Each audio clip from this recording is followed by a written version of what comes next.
সামনের দিকে যাচ্ছি, দেখি সামনে কি আছে। চাইনিজরা এখানে ব্যবসা করে গেংটিং আইল্যান্ডের ভিতরে। আমি এখন চলে যাচ্ছি থিমস পার্কের দিকে।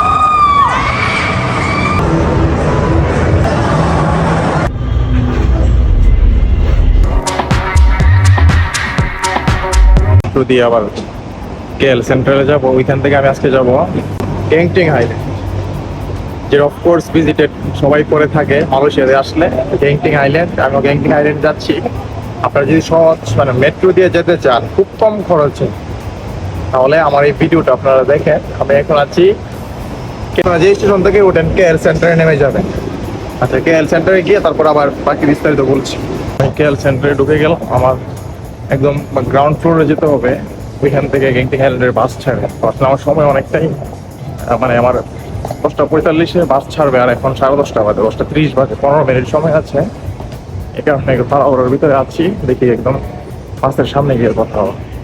একদম চলে এসেছি, আর 10 মিনিট পরে ছেড়ে দিবে। আমার পিছনে যেটা দেখছেন বাসটা, সেটা হচ্ছে গেংটিং আইল্যান্ড যাবে ডিরেক্টলি কেএল সেন্টার থেকে। তো আপনারা কেএল সেন্টার থেকে অনেক কম খরচে যেতে পারবেন। মাত্র 10 রিঙ্গিত লাগেছে। আমার টিকিটটা আমার এক ছোট ভাই করে দিয়েছে কালকে অনলাইনে, মাত্র 10 রিঙ্গিত লেগেছে। আর আপনারা যারা বাংলাদেশ থেকে আসেন, প্রায় সময় অনেকে দেখি ভিডিও ব্লগে দেখি আপনারা গ্র্যাব বুক করে ফেলেন অনেক টাকা দিয়ে। এটা করবেন না। আপনারা যেখানে থাকেন মেট্রো দিয়ে কেএল সেন্টার চলে আসবেন। কেএল সেন্টার থেকে আপনি জাস্ট কাউকে বলে দিলে চলো যে গেংটিং আইল্যান্ডের বাস কোথায় থেকে ছাড়ে। যেমন পিছনেই বাস, আর আমি গেংটিং আইল্যান্ড যাচ্ছি। অবশ্যই দেখা হবে কি, আর ওইখানে কি কি আছে, কি কি করছি, সবকিছু আপনাদের সাথে শেয়ার করবো। কেএল সেন্ট্রাল থেকে বাসটা ছাড়লো, আর আজকে গেংটিং হাইল্যান্ড কতটা সুন্দর আপনাদেরকে দেখাবো। আর তার পাশেই দেখেন বন্ধুরা, আপনারা যখন গেংটিং হাইল্যান্ড যাবেন তখন যেই রাস্তাটা দিয়ে আপনারা যাবেন, আর গেংটিং হাইল্যান্ডটা কিন্তু পড়েছে একটু মানে সাইটে, কুয়ালালামপুরের একটু সাইটে। আপনারা যখন কুয়ালালামপুর থেকে গেংটিং হাইল্যান্ডের জন্য রওনা দিবেন, তখন রাস্তার দিকে আপনারা যে ন্যাচারাল যে জিনিসগুলো দেখতে পারবেন মালয়েশিয়ার, এটা সত্যি খুব দুর্দান্ত। মালয়েশিয়া খুবই সুন্দর একটা দেশ, আর এই দেশটাকে সুন্দরভাবে সাজিয়ে রেখেছে। আপনি যখন এই দেশটাতে ভ্রমণ করতে আসবেন, দেশটার প্রেমে পড়বেন, কারণ এইটার সৌন্দর্য আপনাকে একদম মনোমুগ্ধকর করে দিবে। আমি ইতিমধ্যে অনেকগুলো দেশ ভ্রমণ করেছি, কিন্তু এই মালয়েশিয়া অন্যরকম একটা ফিল দিয়েছে আমাকে। আমি একবার না, আরো অনেকবার মালয়েশিয়া আসবো, মালয়েশিয়ার সৌন্দর্য উপভোগ করার জন্য।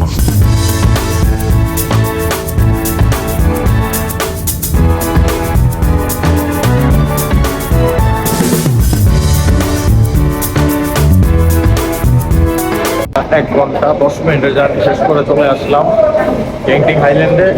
এই যে পিছনে যে বাসটা, এই বাসটা দিয়ে আমি এসেছি। টোটাল সময় লেগেছে 1 ঘন্টা 10 মিনিটের মতো।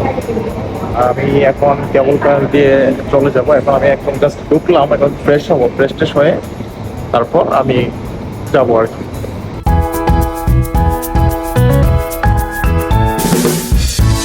উপরে চলে এসেছি, আর এখানে কিছু একটা খাওয়া দাওয়া করবো। এখন খাওয়া দাওয়া করার পরে তারপর আমি গেংটিং হাইল্যান্ডের কেবল কারের দিকে রওনা দিব।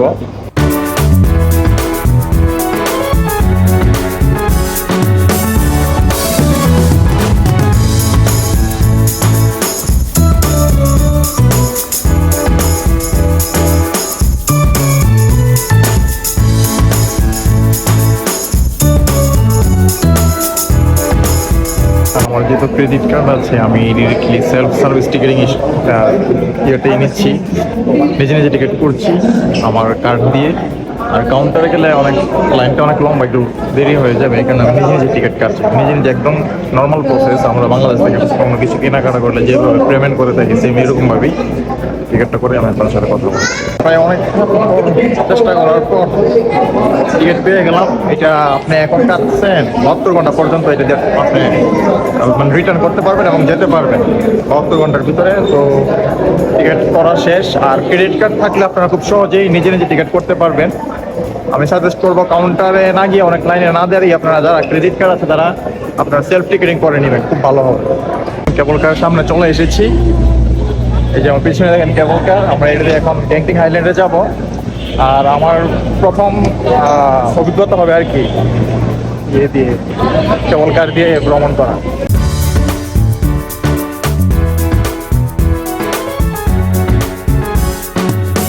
দাঁড়িয়ে আছি জাস্ট এন্ট্রি করবো ভিতরে।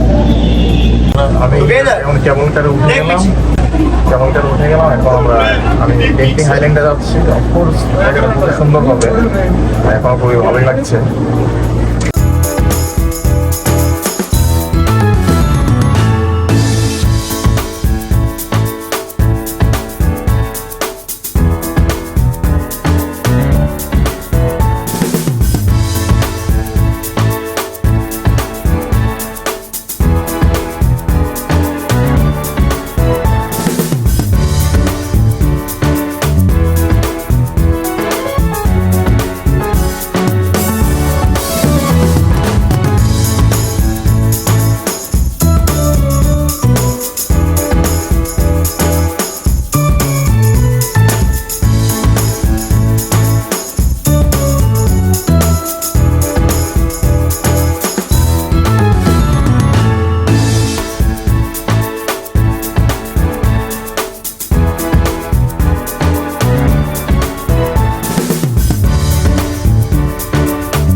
গেংটিং হাইল্যান্ডে পৌঁছে গেছি কেবল কার থেকে মাত্র।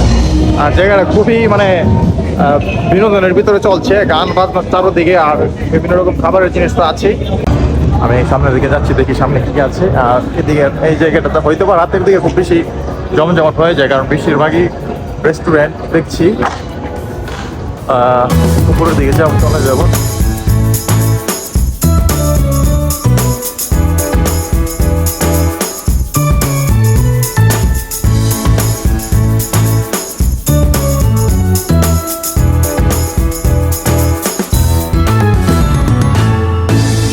একদম উপরে চলে এসেছি, আর এইখান থেকে দেখেন ভিউটা কত অস্থির লাগছে। এই যে দেখেন পিছনের যে জায়গাটা, এখানে কেবলকার ভিউটা খুব সুন্দর আসতেছে। এই যে দেখেন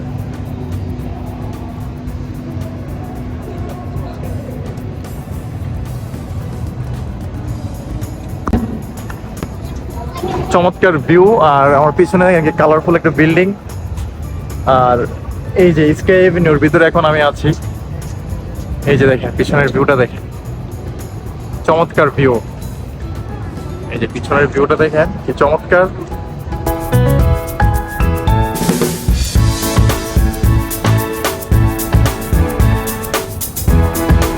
উপরের ভিউটা তো আপনারা দেখলেন, আপনাদেরকে দেখালাম। এখন আমি নিচে চলে যাচ্ছি, নিচে গিয়ে আবার আরেকটা সেক্টরে ঢুকবো।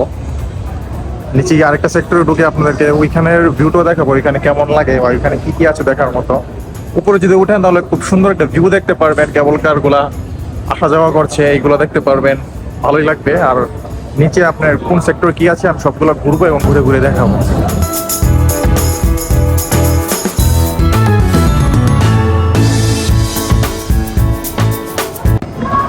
মলের ভিতরে এন্ট্রি করলাম। মলের ভিতরে মালয়েশিয়া ফুড স্ট্রিট, আসলে এটা খাবারের জন্য হয়তো বা এই ফ্লোরটা দেখা যাচ্ছে মালয়েশিয়ান ফুড স্ট্রিট, প্যাটার্নি স্ট্রিট।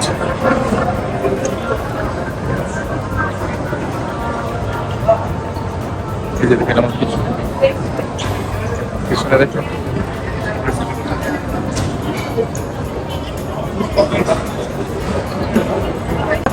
এই যে আমি এখন এইটা দিয়ে আরেকটা জায়গাতে এন্ট্রি করছি, আরেকটা জায়গাতে চলে যাচ্ছি। সবাই যে জায়গাটা দিয়ে যাচ্ছে গেংটিং গ্র্যান্ড কমপ্লেক্স, এই জায়গাটার নাম। এখন যে জায়গাটাতে যাচ্ছি, যে দেখেন প্রচুর মানুষ এই জায়গাতে যাচ্ছে। আর এটা পাশে খাবার মালয়েশিয়ান ফুড। উপরে উঠছি, উপরে উঠবো এখন। এখানে আরেকটা জায়গায় চলে যাচ্ছে, এই জায়গাটা হয়তো দেখার মতো, অবশ্যই দেখার মতো হবে। এখানে সবাই উঠছে।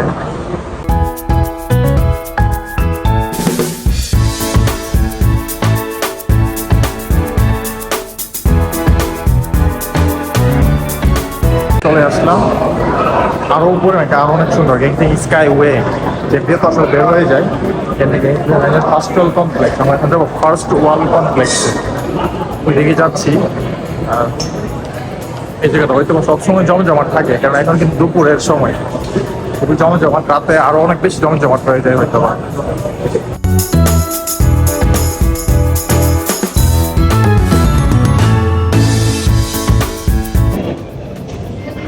হাঁটছি আর সৌন্দর্য উপভোগ করছি। সৌন্দর্য বলতে এটা একটা পার্কের মতো আর কিছুটা ইয়ে তৈরি করে রেখেছে। আবার এখানে অনেকগুলো মার্কেট আছে সুপার শপের মতো। এই যে দেখেন, কেউ যদি আপনারা এখান থেকে কেনাকাটা করতে চান করতে পারবেন। সুন্দর করে রেখেছে।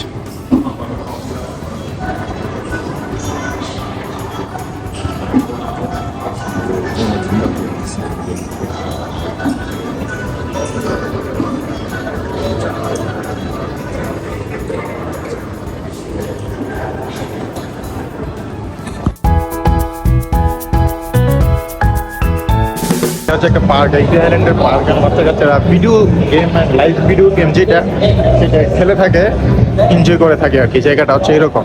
এই যে দেখেন একেবারে 3D, আপনারা এই যে 3D গেম করে খেলতে পারবেন। সুন্দর, একদম পুতুলের আসলে ইয়ে দিয়ে বাচ্চা কাচ্চারা আসলে খুব খুশি হয়ে যায়। এই যে দেখেন একদম গেম জোন, এটা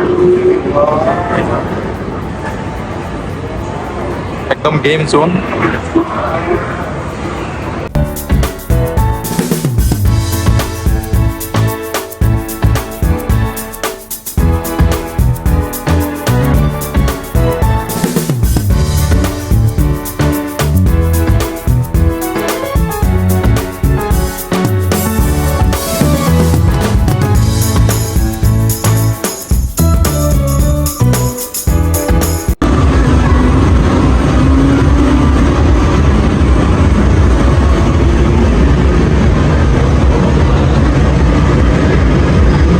ঘোরাঘুরি করে দেখলাম, শেষ করলাম। এখন আরেকটা জোনে চলে যাব। এখানে কি আছে ওইখানে সেটা ওই দেখো। এখন যে জায়গাটাতে এসেছি এটা হচ্ছে একটা গার্ডেন। এই যে লোকেশনটা খুবই চমৎকার। আমার চলে আসছে একটা গার্ডেনে, গার্ডেনটা ঘুরে দেখবো কেমন। খুব বেশি বড় না, এটা ছোটই।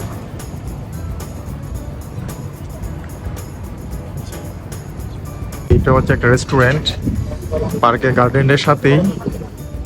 এই যে ভিউটা খুবই চমৎকার।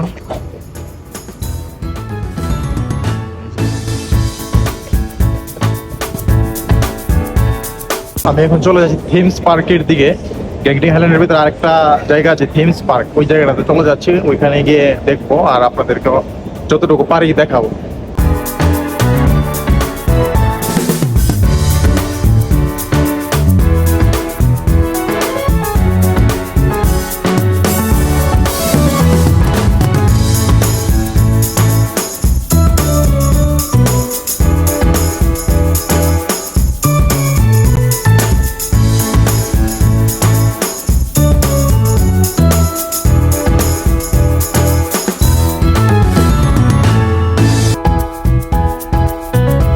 দেখুন জায়গাটা কতটা চমৎকার, দেখেন কি সুন্দর, একদম কালারফুল লাইটিং ভাবে করে রেখেছে, সাজিয়ে রেখেছে। এই যে দেখেন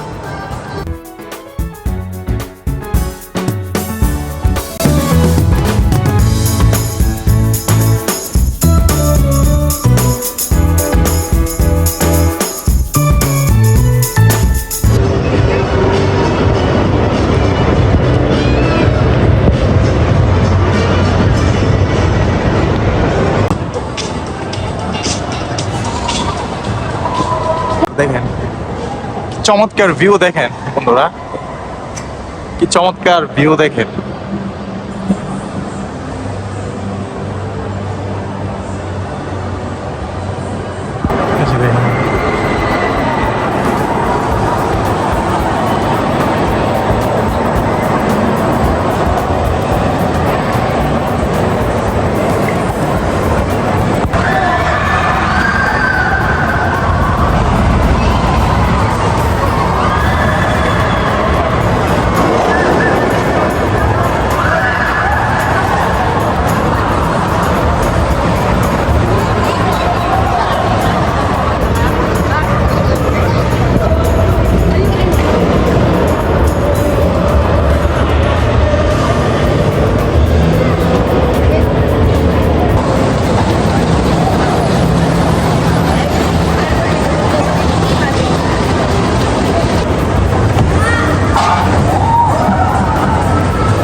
এটা হচ্ছে চাইনিজ মার্কেট, চাইনিজরা এখানে ব্যবসা করে গেংটিং আইল্যান্ডের ভিতরে।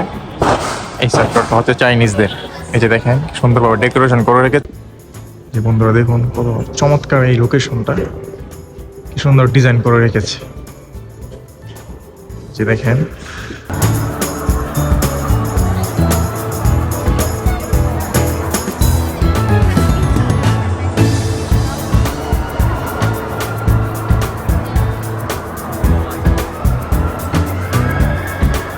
আমি কেবল কারের সামনে চলে এসেছি। আমি প্রায় অনেকক্ষণ ঘুরে ঘুরে দেখলাম, আপনাদেরকেও দেখালাম। আর এই যে কেবল কার,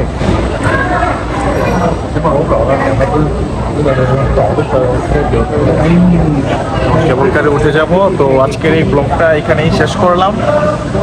আবার নতুন কোনো জায়গাতে, নতুন কোনো প্লেসে আবার আরো ভিডিও নিয়ে আসবো। আর আপনারা তো কীভাবে আমি আসলাম কম খরচে দেখলেন, আপনারা ওই প্রসেসটা ফলো করতে পারেন। খুবই কম খরচে গেংটিং আইল্যান্ড চলে আসতে পারবেন। তো সবাই ভালো থাকেন, আর ভিডিওটা লাইক করে দিবেন যদি ভালো লেগে থাকে, আর অফকোর্স সাবস্ক্রাইব করবেন নতুন নতুন ভিডিও পেতে। তো আমি ব্লগটা এখানে শেষ করলাম। Bye bye.